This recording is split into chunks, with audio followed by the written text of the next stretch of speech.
Hello, guests of Scarland, and welcome to the most wonderful place in all of Hermits and crafting. This is your assistant to the assistant head of management, Theme Park Elodie, here to thank you for 100 new subscribers. Wow, then it's a big thank you for 500 new guests. It's more than, it's a thousand. I mean, I didn't realize numbers went that high. I mean, no more. Oh well. Well, I'm here to thank you for for a thou. I mean, are we sure? Do we want to take to this? Because I think I need to lie down. Elodie Prime, take it away. Thank you, Theme Park Elodie. Also, no sleeping on the job. Hello and welcome to Scarland, the most magical Minecraft build ever created. And we're gonna get to why. We are on the Hermitcraft Season 9 server to talk about my personal favourite Minecraft build, Scarland, created by the incredible Good Times with Scar. Now, in order to talk about why this place is so innovative, we are going to be talking about its general building, its design, and its layout, and how all of those contribute into making a fiction inside a fiction. Something I've never seen done before in a Minecraft build, but it is crazy. We're gonna start off with the Mainstreet, which is this main area down here, and how it provides its incredible atmosphere and gives way to the path to the Scarland castle. Then we'll talk about the entrance, the general layout, the massive castle, and of course the jungle area. But we're getting ahead of ourselves. Let's talk about Mainstreet itself. Obviously, Scarland's Mainstreet is based off of Mainstreet in Disney, and it takes a lot of effects from Disney. Most notable is the fact that these buildings start off very tall and then slowly move down and down into smaller buildings. This is an effect used for forced perspective. It tricks the eye into thinking that those buildings are the same height as these ones, they're just much further away, which makes the street itself seem longer. As well as this, the buildings start off quite thick with double windows and double doors, and then end up very, very tight. Scarland is one of the few Hermitcraft builds built to be seen exclusively from the ground. And because of this wide road down the middle, it forces you to take a step back whilst looking at the builds, which overall lets you appreciate their height and their grandeur and makes them, again, seem a lot bigger than they are. Forced perspective is used a lot here and is one of the key principles in theme park design. You may not have the budget for a full building, but if you can make it look a lot bigger than it is, then that will greatly increase the effect. But that's skirting a little too close to layout for me for now, and we're going to discuss the actual buildings. As well as being in various shapes, they're also in a variety of block palettes, which helps to separate and segment the build. Each of them is made out of a base block and then a more popping block. For instance, this has a darker tone and then a lighter tone. This has a brown and then a turquoise. This helps give a unique personality to each of the builds, so as soon as you go near them, you know exactly what they're all about. But what is it that they're all about? The goats are screaming in the background. Shut up! Well, as you can see, there's lots of little clues around the place that give just that little spark of life. For instance, this more tan building with some flashing lights around the edge directly ties into the nature of trying to be eye-catching, reminiscent of a 40s confectioner's stand or theatre, both in the lights and the colours. And that is correct, this is the popcorn building. Whilst this one is adorned with show lights and the like, and is the disc shop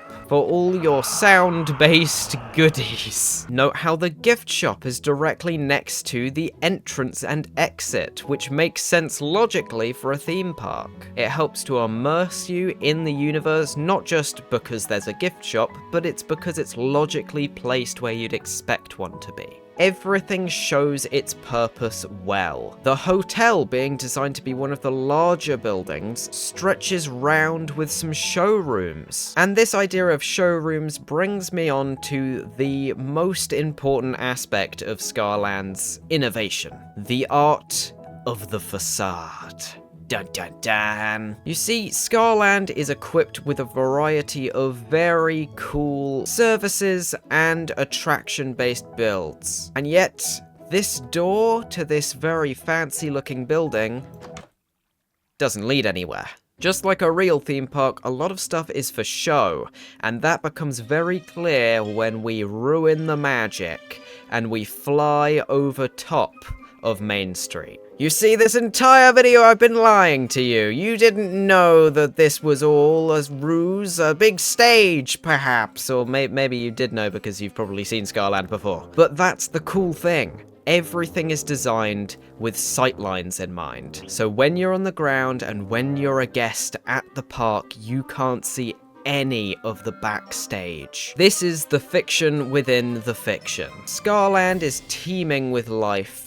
But perhaps there is even more life if we go past the lore barrier into the cast-only areas. Rather than the magical land of a cat princess, we are transported to the world of a theme park manager trying to run the whole thing. And this is where things get cool. The idea of seamlessly merging two build styles by a literal barrier of sight, this close in proximity, is unthinkable. When you look at it this way, you realize that the shapes of the roofs themselves are designed specifically to cover up certain technical elements. Like these buildings are taller to cover up these lighting systems for when it gets dark and the hinges go up and the floodlights turn on. These taller roofs are here specifically to cover up the smoke coming from the smokestacks. You find the cast members that were once outside treating the kids of Scarland, taking their breaks and no longer feeling like statues, but instead people inhabiting this world.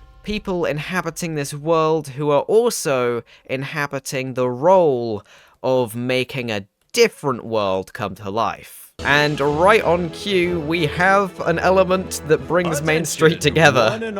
You see those? Those are speakers that announce the park's opening and closing times with daylight sensors. Oh my goodness, Scar. But remember that key word I said a few seconds ago? Sightlines? That is the key to all of this. And it's indicative of theme park design in general. In order to supply the masses with an immersive world, you must create a divide. And in order to do that, you must control what they see. This brings us onto a very special point about the layout of Scarland. Fun fact for any Disney enjoyers, they do the same thing at their theme parks. It's called the Berm. The Berm is an elevated area around the perimeter of Disneyland and Scarland. This is created in Scarland via the tree line, as well as certain raised ledges. As you can see here, there is a giant bridge that would seemingly take you out the immersion of Scarland. But when the foliage moves away, the land expands upwards, so on the path you never get a look at it. Every time there's an element that would be seen outside, other than, you know, a giant dragon in the sky, because you'd need a pretty tall berm to cover that one up, there is an element actively hiding the outside world. And vice versa. Looking from the outside of Scarland, you never get a good look at the interior, only this industrial section. This helps settle in the divide even outside of Scarland, that there is a real and fictional world. And can we talk about this real world and its realism for a second? Slight tangent, but oh my god, the train's falling apart. This isn't even a ride vehicle, this is a float used for parades. The boats from the Jungle Cruise, trash falling down and using sightlines to make paintings look like they're falling from below, just because there's slabs and you can't see them. This is the kind of intricate details I'm talking about. Look at this forklift. Look at this forklift! Alright, fine, that's enough gushing. Let's move on to the next section. But before we do, let's play a fun game. How many crafting tables are currently on screen? I'll give you a clue. It's more than you think. Your time starts now.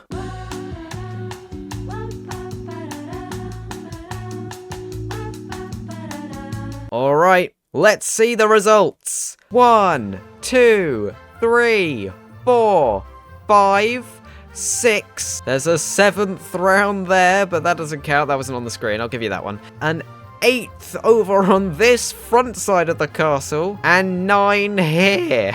I mean, I get it, Scar. You need to craft, but if you wanted to craft here, you could have gone there. Comment down below how many you got right. The castle's our big magnum opus, so let's instead turn our eyes to the jungle land. Let's take this slow through this walking area, because I want to talk about how narrative is shown, not told, in this incredibly immersive walk. First, you enter through this archway, met with the potential dangers of the land before being lightly shown speckles of flowers. As well as this, the raised dirt stops you from seeing these upper areas until you're already up there. Once you get to the top, however, you are met with lots of rocky stones in your path. As your eyes are naturally pulled to the massive behemoth structure of this volcano, you turn and realize that those weren't rocks, that was an elephant! It's this level of constantly surprising the visitors, despite the fact they've been able to see things this whole time by actively making them look at different things, even if it's just photo ops and cool areas like this. You see, the volcano is an example of a weenie. This is, in theme park terminology, talking about anything that is meant to attract the eye and let the visitor know exactly where they're placed in the park. Typically, an area will have some smaller weenies and then one big one, such as, I don't know, a volcano. The kind of thing that will make you think, can we go there? I want to go there. As well as this pulling you into the center of the wild forest, it is also the main attraction. It pulls you all the way over here, and along the way you get distracted by little weenies that take your attention and get you to go around and experience the park. You really feel like you're lost in this forest, despite the fact that the outside world, like Doc's perimeter, for instance, is literally only like 2 chunks away from the interior of Scarland. And as you're distracted by all of this, you're put off away from the next area. That is when this lumping path, previously blocking your view and making this seem like the more attractive area to go to, brings you up into the burning forest, which sets the scene for the volcano. Withered trees haunt this area, moving your attention round this bend away from anything that could be behind there, and instead making sure you're focusing on the main attraction of this volcano. Another cool thing to note is that the detail is all about when you're at the bottom, but moving up the build, it slowly becomes more and more of just a shape, letting the glasswork do the talking. From afar, you don't notice because your eyes are drawn up to this point. If this area was covered in blotchy details, it would draw attention away from the main peak. Again, this is all about making the audience look somewhere. If you're in control of where they look, you can make that specific area incredible. I like to think that this whole jungle exploration area is all about an adventurous, fictional zookeeper who is on his journey currently to collect all of the mobs on a massive train. Train makes a bit more sense now, doesn't it? And you can check out Hermitcraft Season 10 Scar for that storyline. Who wants to talk forced perspective? I know I do! The main viewing area looking up at Jelly's castle is incredible, and you take this walk up to this giant palace. However, the palace looks a lot bigger from this angle, and that's because of this ribbing. You can see that the castle moves on a slope down like this, imitating the edges of a circle. This is purposeful, as it makes the entire build seem like it would be depthier than it is. In actuality, the castle is more of an oval shape, but Scar does an incredible job of hiding this and making it look more circular using this archway. It also gradients up from the base of each section in order to give some more depth and shadow to this. The towers themselves ping back and forth as it moves up in a competition for who can be the tallest, ending in a spire that is opposite to the path, which helps with the weight of the build, moving this section more to the right with this extension and having the path move up to the left. The castle, of course, is a weenie that stands as the main weenie for the park. It is perfectly symmetrical down the center all the way to the entrance of the park, with Jelly's cute little face sitting there and welcoming you in. Hi, by the way, Jelly. It greets you all the way down Main Street, and as you move forward, you get it loading in between the layers of fog, chunk by chunk, as you move back depth-wise, which again makes the build seem a lot depthier than it is. This billowing and bevel effect on the edges of each of the towers as it switches segments also helps to add some much needed weight, which sections off each strut as its own area, and despite them being flush with each other, makes them seem more depthy. Can we talk about this terraforming? Because oh my goodness. The entire perimeter of Scarland is built like this, with this beautiful drip-off effect. Chunking around like this is all built up just to support the castle. Scarland is a beautiful area that is caring of its inhabitants and its backstory in the narrative. But this is also a build on a multiplayer server, and despite Scar making a fiction within a fiction, it's also in this very real, fictional space of Hermitcraft, where there are a ton of creators relying on this space being built for everyone to inhabit. And despite Scarland making itself as immersive as possible on the inside, it doesn't take away from the outside, where Hermitcraft is. Scar didn't need to terraform this outer area. He didn't really need a berm. If he had built this in his own single player world, he wouldn't have needed any of that, but integrating it into Hermitcraft, he shows he truly cares about the base he's building and who he's building it with. And it's that level of respect that the Hermits carry for each other and their server that should be celebrated as such a unique communal space. Sure, Scar could have made Scarland on a different server, but there's no server that would respect it quite like Hermitcraft. So a massive shout out to Scar for building Scarland and using his literal genius building, planning, and innovative powers to bring us the most magical place on all of Hermitcraft. And all of Minecraft. I don't know, leave your comments down below. If you want to learn how to build as organically as some of the Hermits, then click on this video here. The last week has been an absolute dream, so thank you guys. I'm off to Scarland, and I will see you next Saturday for another video. Bye!